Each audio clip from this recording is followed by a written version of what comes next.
This is the Lone Crater YouTube. We hope this video helps. You start by confirming Realme UI version and backing up quick settings. This avoids surprises when options differ. Once done, open Settings and go to Status Bar and Notifications. Some phones label it Notifications and Status Bar. You need these screens to access icon toggles and visibility options. If you plan advanced tweaks, enable developer options now. Otherwise, skip it.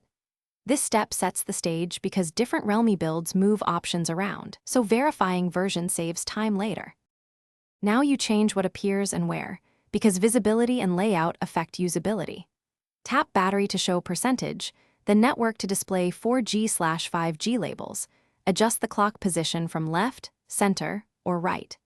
Make choices in icon style to simplify visuals and hide persistent icons you don't need. Use Quick Settings Edit to add or reorder controls so frequently used status items are quick to reach. These steps let you tailor glance information without rooting or third-party apps. Finish by applying any advanced tweaks carefully.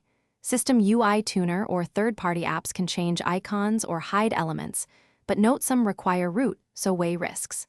Once you finish, restart your phone to ensure the status bar redraws correctly. If you see glitches, clear the system cache or revert the backup. If settings are missing entirely, make sure Realme UI is up to date or restore the previous configuration. And remember, backups protect you if a tweak goes wrong. Thanks for watching. Consider subscribing if we helped you.